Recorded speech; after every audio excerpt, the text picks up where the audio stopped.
How did the first sessions go? I hope you all enjoyed. I definitely enjoyed the opening session, hearing from Dr. Ruth. That was the information and knowledge that she shared was really supplemental and very influential. So I hope that y'all really enjoyed that as well. I think it is 5 o'clock, so we're going to go ahead and get started. So hi, everybody. Welcome to my session. This is going to be the first year experience, setting your own schedule. So hello, everybody. My name is Adrianna.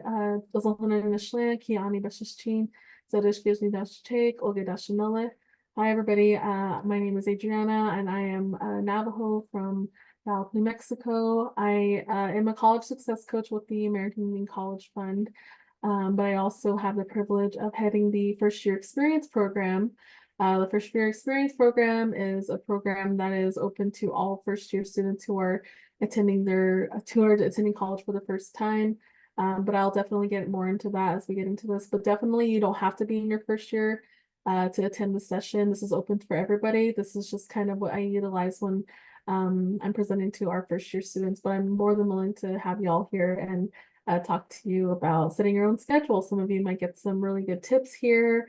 I also have some things to share as well, what helps you with your own schedules and routine. But yeah, we'll be talking about time management, getting into some scenarios just to kind of help familiarize everybody with different with what each person or different people might be going through and their different responsibilities that they have going on during their lives. But without further ado, I'm going to go ahead and get started.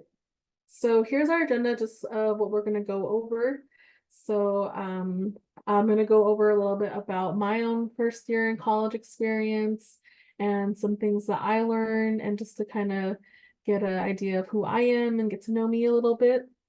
And then I'll talk a little bit more about who is a first year student, as well as what their first year experience program might be.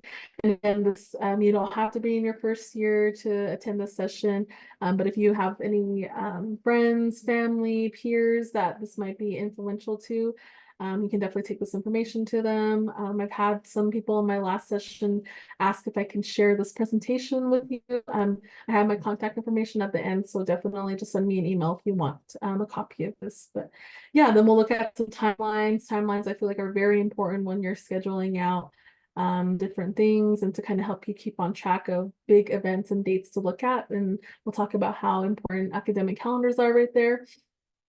And then again, we'll go into the scenarios and examples of daily schedules of a college student, and we'll go over 3 different examples just to kind of give a little bit of storytelling element to it as well, and highlight those that have different schedules and different responsibilities.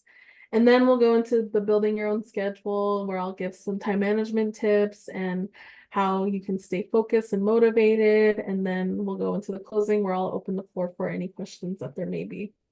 Thank you.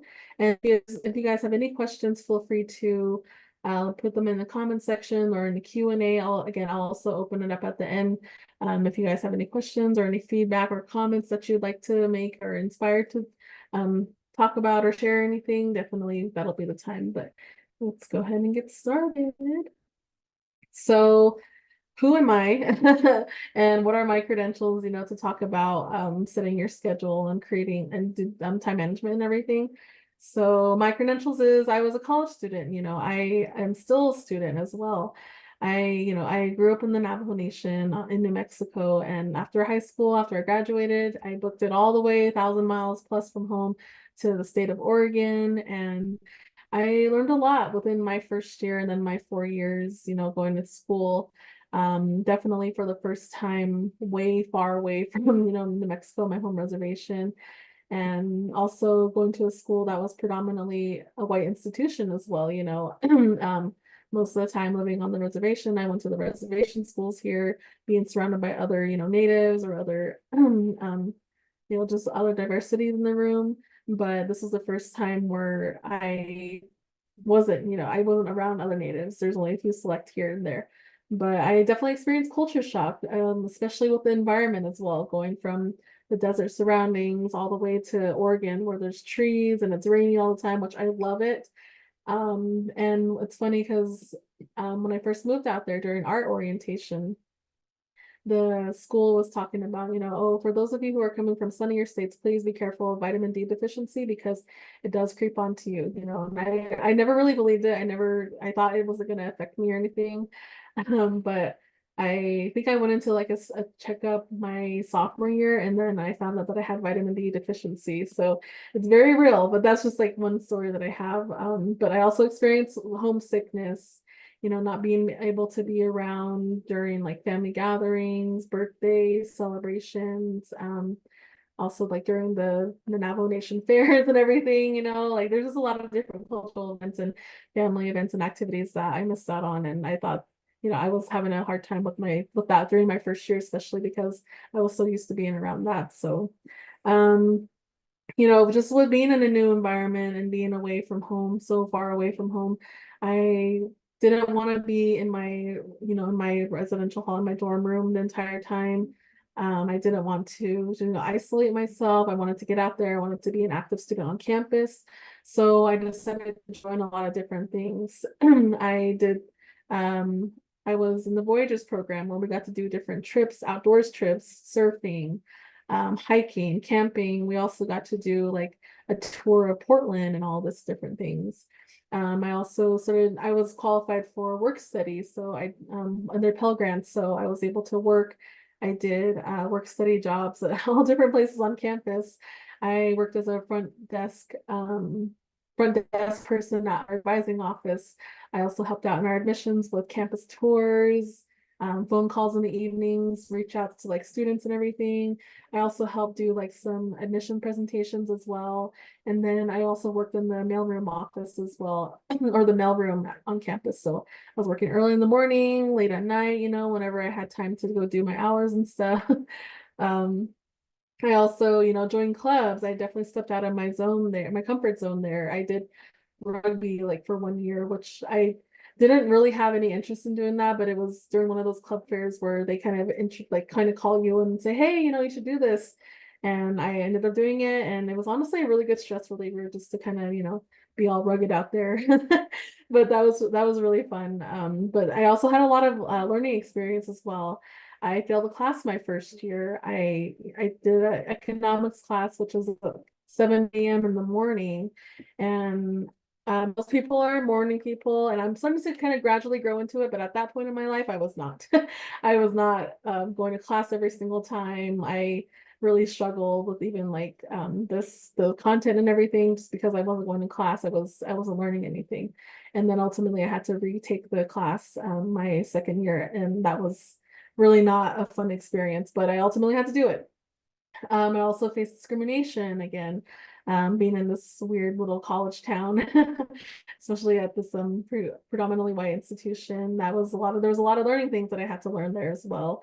I also had some roommate drama, and I also, again, had to learn how to set my own schedule, learn what works for me, um, and learn my own version of time management and stuff. So all these different things that I was doing, I had to, learn how to manage it and schedule it into my own routine outside of classes. When did I have classes? When did I need to go to work? Do I have time in the morning to go into, work in the mailroom? Do I have to go to practice in the evening or something? I feel like as I've gotten older, time has just gotten so much faster, and there's just not enough time in the days. Because when I look at these different things that I was doing, I was like, dang, how did I do that the entire time, like when I was in college and stuff? But I feel like you're just a different breed while you're doing all these things, right? So that's just a little bit about me. But what is the first year program? I was talking about it a little bit. I have the privilege of leading the first year experience program here, but basically it's supplemental programming for students who are going into their first year of college. And again, this can be anybody who's a traditional student, so those who are transitioning from high school to college directly, also non-traditional, so those who may have, finished high school and then maybe, didn't go to college right away. They got into the workforce, maybe had a family you had to take care of, or did another opportunity or something, or maybe went to college and then it didn't work for the first time, but now you're attempting it again. Really, it's just for anybody who is just getting into college for the first time again and just wanting some extra support and things to kind of help guide you as you make your journey into undergraduates. But some of the topics that we've covered were mental health, confidence building. We've done a big beginner financial budgeting class as well as professional development. So this is like, communicating with your professors in a professional manner, what it means to build that relationship with them, as well as, if there's any conferences that you want to attend or any research opportunities that you can present at a conference, how to introduce yourself, your elevator pitch, just those different things. Another cool thing that we introduced this time was peer learning. That's where I asked some of the older students, some of our student ambassadors to come in and share some words of advice to our first year students, and then some other things where I'm starting to implement in the program as well. But again, if you have anybody who's interested, if yourself is interested, I am going to be having a first year experience program pre-college summit. That's a long title, but basically it's a pre-college summit, and we're going to be going over different topics and classes, meetings and different things, all to help students who are going to college for the first time. So pre-college summit, basically. So if you're interested in that, please sign up for the first year experience newsletter. It can be yourself. Again, you can be maybe for a classmate, a peer, friend, family who might be interested in that. This is the newsletter where we'll start to release the schedule and get more news on that, basically. So please sign up if you want to. So now we're going to get into the timeline. So like I mentioned in the beginning, timelines are really important for you to help see the general picture of what you should expect in different times in your life, and for the first year or for this timeline, I've broken it up in between fall and spring. And academic calendars are really subjective, and schools are subjective as well. Some are in semesters, some of them are in quarters, some of them are in trimesters. But I just broke it up in between fall and spring because I feel like there's some general themes that happen around there, just to kind of keep in mind as you're building up your schedules and everything. So let's look at the fall timeline. So usually around June or July, this is the orientation period. This is where, you'll get a lot of communications from your school regarding, financial aid packets. If you're planning to live in the residential halls, you'll definitely get some emails on that if you need to turn in any other forms or anything. When does the semester begin? When is that date? When is, the date that classes start? When is the last day or when you can start signing up for classes, when you can meet with your academic advisors. There also might be the orientation information as well during this time if you're a first-time student. The schedule, it might be a week or a couple of days, and then there also might be some like bridge programs or something, but that'll all happen here in the very beginning stages. And then we get into the fall semester, which usually happens in like August or September. And the first few weeks of this will be the syllabus period, which a lot of people call it. And this will be your first time going to your classes, finding where they are on campus, and kind of getting acclimated to that routine of when you have your classes, how much time it takes for you, or how much break times you have in between. And when you get to your classes, your professors will hand you the syllabus. It'll either be in a paper, which I prefer, or it'll be like on your school's or your classes like assignment engine or something. So like Moodle or Blackboard. There's some other ones out there as well. But this will be your biggest tool to use as you start to plan out your semester, and even like as far as like into the end of the year, basically, because that's when most semesters or quarters go into. So this is a really big tip because they usually have the exam dates in there, or they have the like when you have your big assignments and everything, they'll have those dates listed. They'll also have some dates listed of when classes you might not have class, or maybe you'll have a trip or something to look forward to. These are really important dates to keep in mind as you're putting them into your schedule or into your planner or whatever you use, basically. So it kind of gives you a good outlook on what to look forward to. And then usually October, this will be like the midpoint of the term, maybe your quarter's ending, or you're just, getting in the middle of your semester basically. And midterms are the checkpoints to see how you're doing in your classes before final exams. So making sure, do I understand the course material? Who can I reach out to if I need help? Am I understanding all of this? Do I need to go to office hours? Do I need to meet with my professor? Just to see how you're doing and making sure that you're understanding all the content to this point.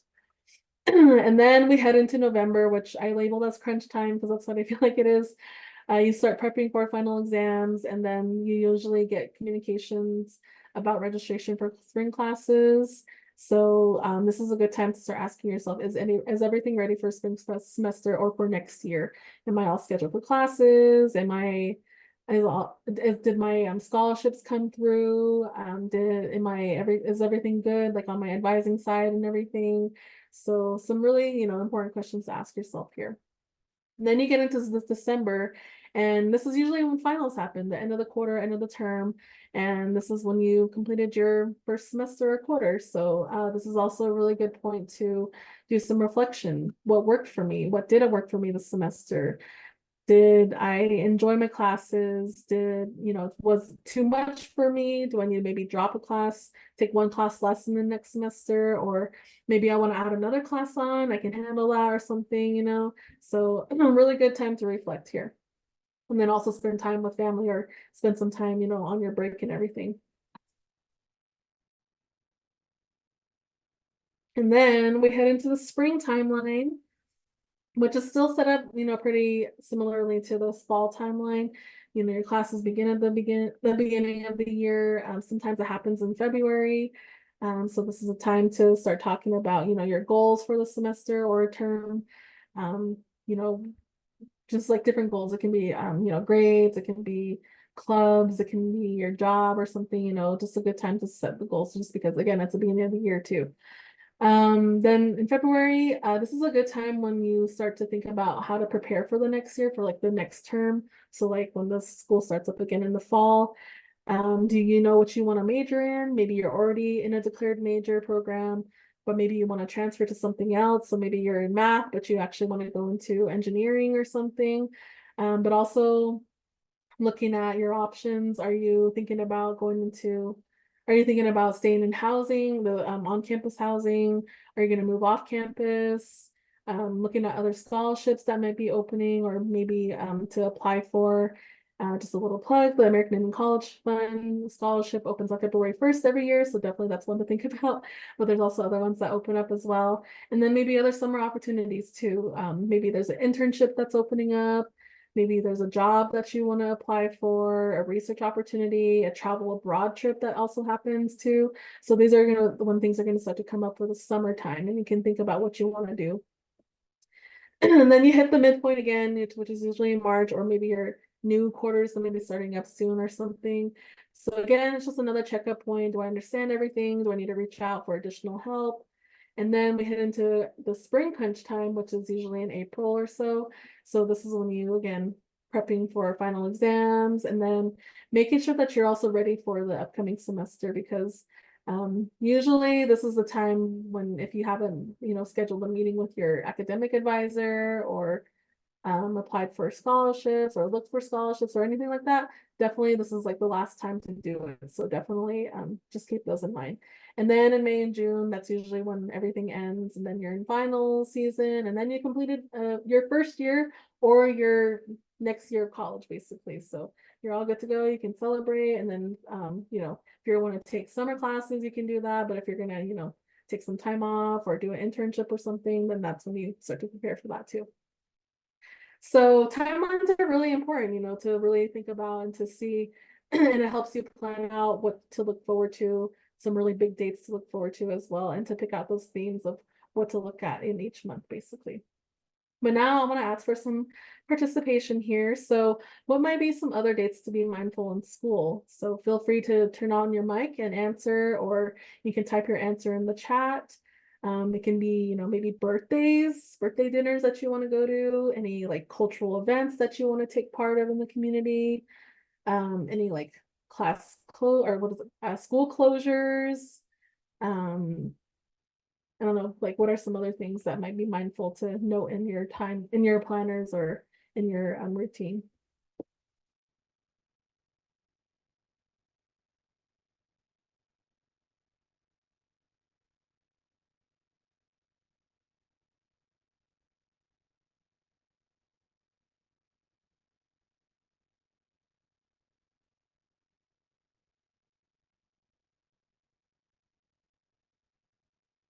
Deadlines for assignments. Yes, definitely. You can highlight them. You can mark them with a different colored pen or something. You can put them in your like in your reminder app or in your school calendar or something. Time to talk to your advisor. Yeah, that's a good one. That's definitely one when you want to, and then like looking at when you want to set up an appointment for them, maybe put it in the notes or something what you want to talk about. Traditional ceremonies, definitely important. Also to schedule time around that too for travel or when you might need to take off time or if you need to miss school for something or take some time off or something, definitely good to note that out. Awesome. Thank you guys for your answers. All right, so like I was mentioning, I did want to go over a few scenarios of some other daily schedules that we might see that you might resonate with or that might be prevalent for others as well. This is just like some storytelling elements to it, and I actually used some characters from a popular TV show that most of us might have seen before. Let's see. Downtime for yourself, especially that. Definitely, you need to take care of yourself, making sure that you're not spreading yourself out too thin. Health-related appointments or mental health appointments, definitely, yeah, definitely good to put those down, especially because sometimes you might forget about them, which I always forget about them. But yeah, so this is the storytelling element of it. So before that, let's go ahead and go over a few words that I'm going to be using in these scenarios. So credit hours, again, these are just form measurements. Most colleges, universities use to track how many credits a class is worth. So in the example, full-time student, that'd be most likely 12 or more credit hours. This is different for some institutions as well. Part-time students can be anything less than that full-time student credit load. First generation student, somebody who's going to, or the student who's going to be their first in their family to attend college or university. And then internship is, when a student works in an organization in order to gain work experience or to satisfy a requirement for degrees or qualifications. So these are just a few definitions to kind of keep in mind. So reservation dogs, I know they're not making any more episodes anymore, but it was good while it lasted. But I always like to use the characters to kind of help highlight some of the scenarios that some of you or some other students might be going through, just to kind of help us visualize how much time we have to take out of our days to do certain things on top of being a student, because we all know students wear different hats. You have multiple things that you do, and everybody has their own different routines and schedules that they have to go for. So let's look at Cheese. So Cheese is a first-year student at Haskell Indian Nations University. He's going for his Bachelor of Arts in Creative Writing. So generally that takes about 4 years. He is a first-generation student, so he's the first person in his family to go to college. He lives off campus and is a caretaker for his grandma, so definitely takes a lot of time to tend to his grandma, to, cook, to clean, to do different things, take her to her appointments sometimes. And he's also a full-time student, so he is taking 4 classes, which comes into a 12 credit hour load.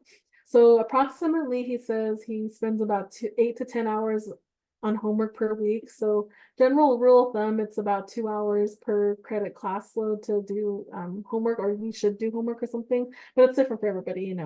So, he's just starting out in his college journey. He's already pretty busy as it is, especially taking care of his grandma and everything. But he also, prioritizes his education. So he's being a full-time student.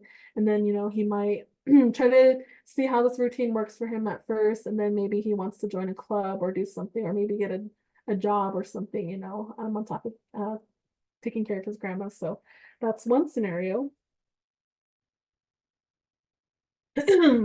Now we have Rita. So Rita is a non-traditional student at College of the Muskogee Nation, and she's going for her Associates of Science in Tribal Services.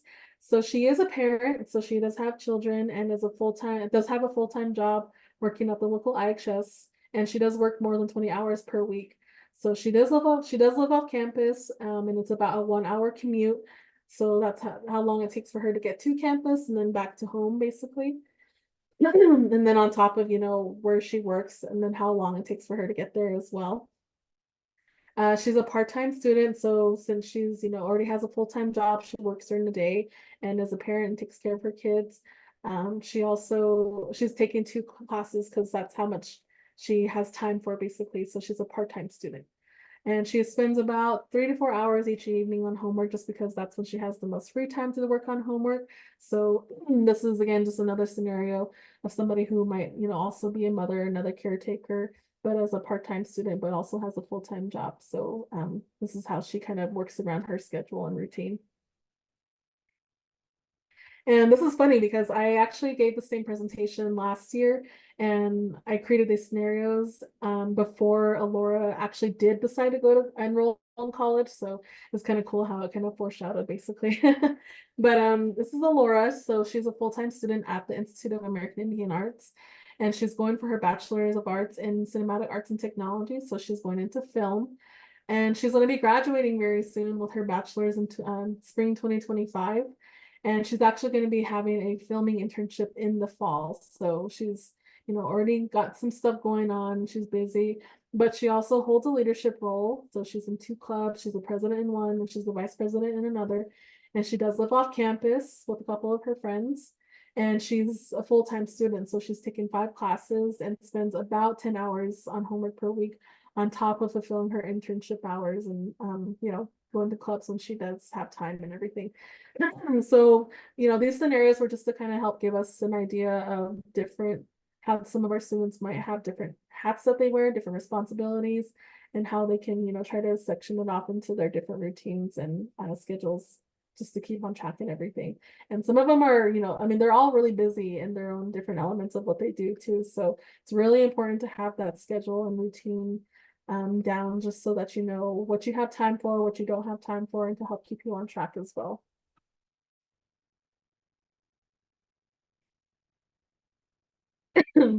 So now, how do I, excuse me, how do I build my own schedule? So we went into some scenarios, we went over some terminology, and we also looked into how important your timeline and looking at a glance of things is really important to building your schedule. So now we're going to go into, excuse me, try not to choke on water, but how essential all of those are to building your own schedule. And some of you might already have something down that's working for you, but there also might be some good tips here that you can take or you can help spread to other students or other friends or peers as well. Alrighty, let's see. My slides won't work. Okay, there we go. So first tip is find the tool that works for you. So this is different for everybody. It can be something tangible like a planner. Some people have such sticky notes or maybe like a legal pad or a notebook or something with to-do lists, something to write down, to highlight physically and stuff. So something tangible, some works for some people. I know I definitely love planners. I love, I have a lot of stationery. So whenever I get a chance to use my highlighters and everything, I always take that. But some people also might like to use online calendars. So your school might your school email might also give you access to utilize email calendar as well. So I know like with work we have our own we use Outlook, so like we use our calendar on there as well. And you can block off time when you need to work, or if you have a day that you're going to be gone or something. You can also invite people. So like if you're going to do like a study a study session with like one of your friends, you can invite them just so that it shows up on their calendar or something. You can definitely utilize it like that. And also cool, what's really cool about it too is that it gives you reminders as well of when your upcoming appointments are coming. So like you can schedule it to remind you in 30 minutes before or 15 minutes before, or right before it happens. And then also on that too, you have your reminder app. So we always have our phones with us, so our phones most likely will have the reminder app on there, so you can also schedule it like that. You can call Siri and then you can tell her, remind me to do this or whatever. I'm surprised my Siri didn't go off. So I know Alexa is also another one too, so you can tell her to remind you that you have class in like 2 hours or something. And then, like I mentioned before, noting important dates is really important, and you can utilize your academic calendars. You can also utilize your class syllabuses. Again, most of them will have a semester outline that'll include really important dates such as exams, deadlines, um, class closures, or last day to drop the class if you need to or something. So yeah, like I said, add drop dates, school closures, exam days. So your syllabus is really going to be your best friend, I swear. But color coding is also really important as well if you're tangible, or you can even do it on your online calendars as well. You can utilize like, I don't know, like red for when you have club meetings or something, or you can utilize like green for different deadlines that you might have, like exam deadlines, paper deadlines. You can use purple for like tutoring hours or something. It really helps you organize your thinking and makes important items and deadlines stand out just so that it's to your attention. And then it can also program your mind to a little bit where you see green and you're like, oh, this is an important deadline I need to do. So, or I need to be aware of. So, it's really cool to help things stand out like that. And it helps you stay on track of all aspects and establish your routine. So here's just some pictures that I showed of me of some of the things that I work with. So I definitely utilize a planner. I've always been a really avid planner user, but it wasn't until college that I started using my online calendar. So that was Google, and I would schedule out my class times, and then in my planner I would utilize it for important dates that were coming up for each class, when I had advising appointments or club meetings where I needed to be at. And I'm also a really big fan of utilizing checkboxes, just because the best feeling for me is looking at the end of the day or marking off that last checkbox that you need to get done. I don't know, it just makes me feel more fulfilled, but it might be the same thing for you. But yeah, just finding something that works for you. It can be two things, it can be all three things, it can be something. I know there's some really cool apps out there that help you stay focused and everything too. So I think I have some examples here that I'll show as well. But here's some other time management tips. A few of them that we already went over, but it's just really important to kind of go over them again. So planning out your week, it's really important to find a day that works for you, that'll help, that's like at the beginning of the week or whenever your schedule might get started, to sit down and to plan out everything. So like Sundays are usually really good. I mean, it's the beginning of the week really, and Sunday resets are a thing too. So like while you're cleaning or while you're getting stuff situated or whatever, you can also you can sit down and plan out your week too. So what do I have to do Monday? When do I have to pick up the kids? Or when do I need to go to practice? When are my classes? When do I need to study? Is that final exam this week? When is that paper due? Do I have time to go to a tutor? It's just good to kind of help organize your mind and to get started for the week, basically. And then prioritize. So there's always a lot of things that come up, we all live different lives. We all wear different hats. We all have different responsibilities. So your list can really add up sometimes, but it's really important to help organize yourself and to prioritize. So the things that are most urgent will definitely be at the top of the list. Maybe you can highlight them, you can mark them in red or something, just to make them stand out to you and make sure that, that's where you need to spend most of your time this week. And then you can break it up into like the next section can be, okay, these things I need to get done this week, but I can wait until after I finish the majority, like the most urgent ones. I can wait until tomorrow to do this or something. And then the last of the list can be like, okay, I can wait to do that until like next week or something, or I have a few weeks or whatever to get this done. So this isn't at the top of my list, and then they can move up as you gradually get closer or whatever. But that just helps, organize your mind and to kind of take stress off of yourself as well, so that you're not so overwhelmed looking at your list. And then you can also get creative to avoid distractions. Like I said, our phones are always with us. So it's really important to just get on looking at TikTok, looking at Instagram or whatever, answering that text or something. But while our phones are really good, they can also be really bad because they can be distracting. So some people like to set your phone on do not disturb. I know that's not necessarily the best case scenario for most people, because you might have kids or you might need to be accessible on your phone. So you might need to be, there with it. You can't sit down and do not disturb. But you can also try different apps, like, the one I have on here is Flora and Forest. These are really cool because they're programmed to grow like flora, it's programmed to grow flowers like a garden the more that you stay off your phone. So like if you're off your phone like for like 30 minutes or something, you grow like a little bush over here or like flowers or something like that. So it's just something nice, like a visual and everything. And some of them you can download it onto your desktop as well, and they can help like grow forests and everything too. So um, another really important one too is the Pomodoro method. So this one is really popular, and it can be set up different ways. I know the general setup is like you do 24 hours of focus time. So like you're not looking at your phone, you're not doing anything else, you're just focusing on the task at hand. And then after you finish that 25 minutes, like you can set a timer or something, then you have like a 5-minute break or something. You can get up, walk around, use the bathroom or whatever the heck. But it can be scheduled different ways, like you can do 30 minutes of focus time, 10-minute break time. Some people do like a full hour of focus time, then they do like a 15-minute break time or something. So whatever works for you, just to kind of help keep you focused and everything works for you.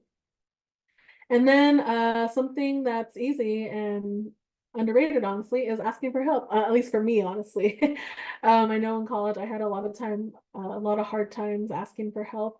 But honestly, like chances are, especially in the classroom, if you're learning something and you don't really understand it, chances are your other classmates might also be struggling as well. So if you're the person to speak out to your professor or something and say, hey, I'm really sorry, but I request, more time to work on this paper or something, more than half of the time, like somebody else has already reached out to that professor as well, and he's going to say, okay, I know some of you are wanting to have extra time, so I'll give you a full week or something like that. So it's always good to just have that open form of communication with your professors and instructors, just because you know they're human.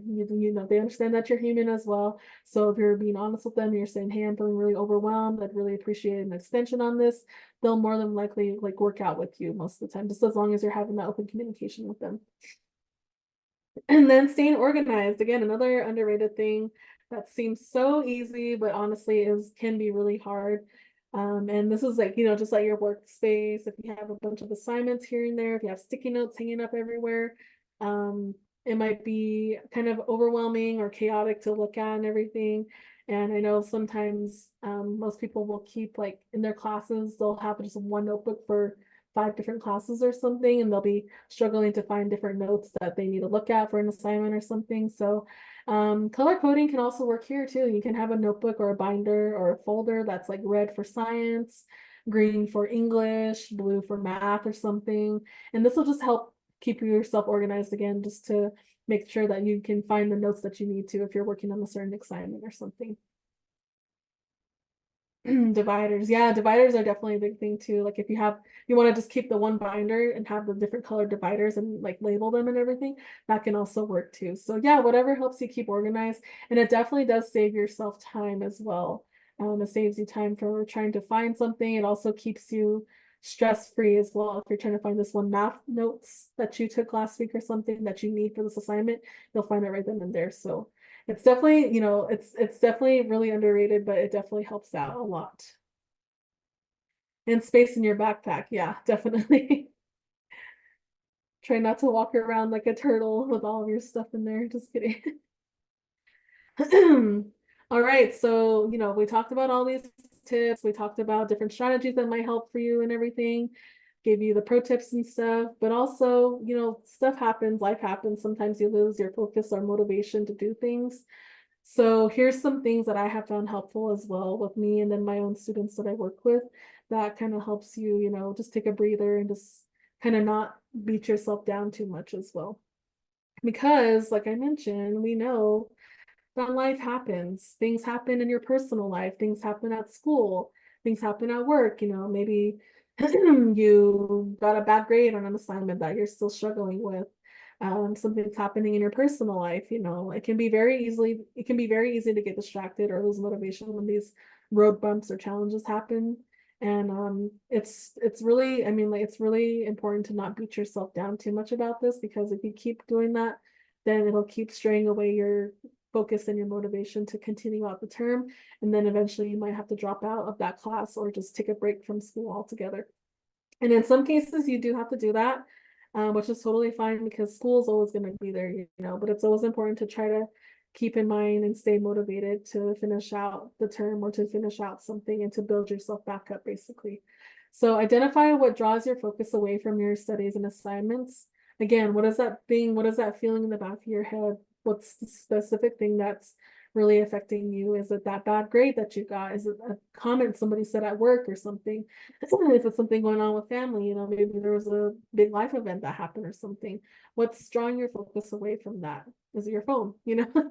But just identifying what that is can help you bring ease at your mind, just because you can say, oh, okay, that is it. So if I just take an hour of focus time to myself to try not to think about this, let me try to get this reading assignment done, or let me try to finish out this essay, basically. Let me just try to finish it out, and then I can step away and then assess the situation that's happening over here. Changing locations, this is also really important as well. You can get away from your desktop, you can get away from your books or the table that you're working at. Go for a walk outside, go get fresh air, go get some water, get a snack or something. Maybe you're sitting at your bed, maybe you can go sit at the dinner table or vice versa or something. Maybe you're working in the lounge, you can go to the library or something. Just try to get yourself a fresh change of scenario because it can really refresh your mind. And then grounding exercises are also really cool too. That's something that I started to implement in my daily life. This can also be meditating or praying too.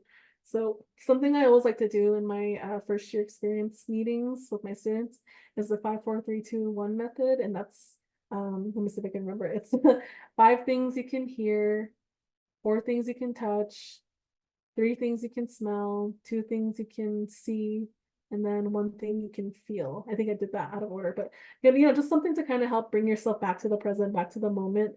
Try to stop thinking about all the other things that are up here, like just think of it as like a bubble. You might have like all your assignments you're thinking about up here, your family or your friends, your sport, your club that you're in, your job or whatever the heck.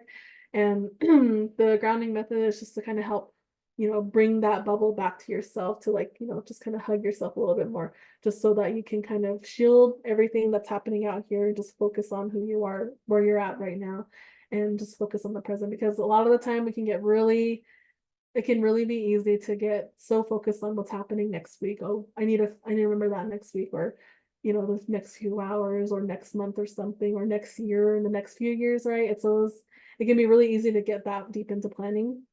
But it's really important to know when to ground yourself and to bring yourself back to the present, because you can't control what happens next week. You can't control what's going to happen next year.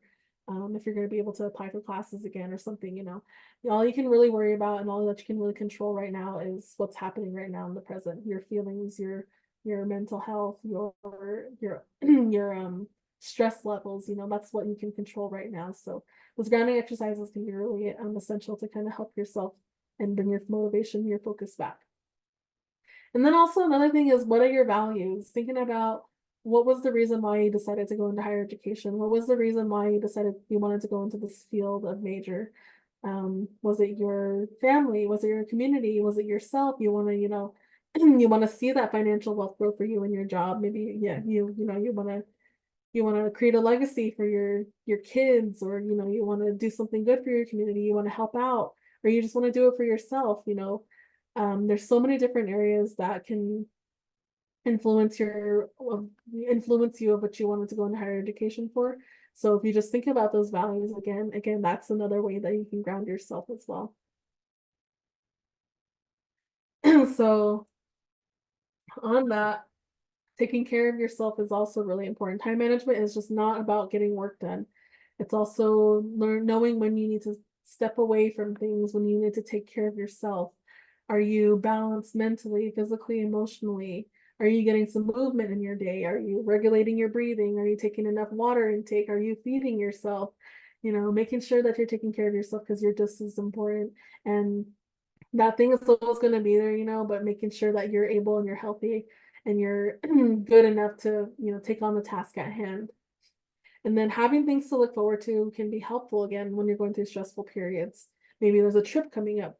You're excited to get to the weekend because you can take a break from classes or school or work or something. You can, maybe there's a cultural event that's happening. Maybe you get to go try this restaurant that you wanted to try, but you haven't gotten a chance to do that yet. Just having those little things of motivation can help you get through the week and get through the tough periods of whatever's happening, right? Because it's temporary. It's all temporary. Just remember that, and then you can build yourself up to get to that thing that you're looking forward to eventually. And then if you're struggling on an assignment or a project, step away and do something else. Again, get that fresh change of scenario. Go stand outside, go walk outside, go, you can go pray, you can go meditate, you can go talk with some friends, go get some food or something, just try to if you step away from it for a little bit, you can come back to it with a fresh mind, and that block might be a little bit easier to kind of get over as you're trying to get over something. And then again, getting some movement in there, going for a walk, lay down, close your eyes, stretch, and just really making sure that you're taking care of yourself and getting enough rest. And try to, if you're looking at a computer screen too long, get away from it, because eye strain is real, basically. So these last final slides that I want to go over, again, these are more motivational to help you get through everything. But on top of all the scheduling stuff and time management, it can be really easy again to get caught up in all the planning stuff of that, of making sure that you're getting everything done, you're staying on top of everything. And then also looking at the important question as well, what does a successful semester or quarter look like to you? There's a lot of different areas, there's a lot of definitions of what success can look like, but really, it all depends on you. There's really no cookie cutter definition of what it is. There might be, in Western education, it can be numeric, it can be, having the highest GPA, going to the most fanciest private school, or it can be, having the highest grades. And that is success in a way. If that's success to you, if having a high GPA is good for you or is successful for you, if having high grades is success, it is. That is definitely an achievement that you need to be proud of, basically. And if that's success to you, that is success to you. That is just as important as well. But really, again, success is defined in your own terms. It can also be value. Maybe you like this club that you joined that you didn't think that you were gonna like, that was me for rugby. I didn't think I was actually gonna like rugby. I never played it before or anything, but I joined it and I really enjoyed it, basically. Maybe you have a clear image of your field of study, maybe you know what you want to declare. Maybe you really enjoyed the sociology class and now that's what you want to go into, basically. Or then again, it can just be you completed the semester or quarter with good grades, or you just completed it, basically. You got through it. You didn't think you knew at the beginning of the semester it was going to be a long trek, and then now you're here, you're finally done with it. So that can also be a value, that can be success for you as well. So lastly, I just want to end on one of my favorite quotes from one of my favorite movies, because I feel like it really does speak to a lot of things when I'm talking with my students. But life moves pretty fast. If you don't stop and look around once in a while, you can miss it. And this is really true because, again, like I mentioned, we get so caught up in the planning process of it, of all these things that are happening that you need to, keep in mind of, that you need to schedule out, that you need to plan for, make sure you have enough time for, making sure that you're at the full capacity there and everything. But if you get so caught up in all the sauce of it, basically, you can stop what's happening, or you can miss out on what's happening right in front of you. So just keep in mind, it is important for you to take time for yourself, to take care of yourself. Mental health is definitely a thing. Physical health, spiritual health, everything, all of it. Make sure it's all balanced and everything. And, again, the thing that's happening next week, you can't reach it yet. That's not there. If that's all you can really control right now is yourself right here, right now in this present. So that can be, planning in itself. Okay, how am I going to get to that point here? What do I need to work on and everything? But you can't change that. You can't affect that until you focus on what's happening right here and making sure that you're focusing on yourself. So yeah, that's pretty much it. Thank y'all so much. I hope you enjoyed this presentation, and I hope that you got some really good words here, some good tips to share or to take with yourself as well as you go into we're going into the summer, but we can gear up right now for the next coming academic year. If anybody wants a copy of the presentation or if anybody has any questions, you can always feel free to email me. My email is right here. I'm more than happy to send that to you. But yeah, I'll go ahead and open up the floor for any questions, or if anybody wants to share anything, or if there's anything that you found that helps you with your time management. Definitely, if you're inspired to share, definitely do.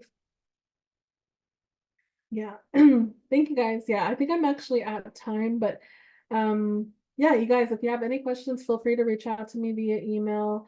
And I hope you all have a really good rest of your evening, and I hope to see you all at the last day of the conference tomorrow. Thank you. Yeah.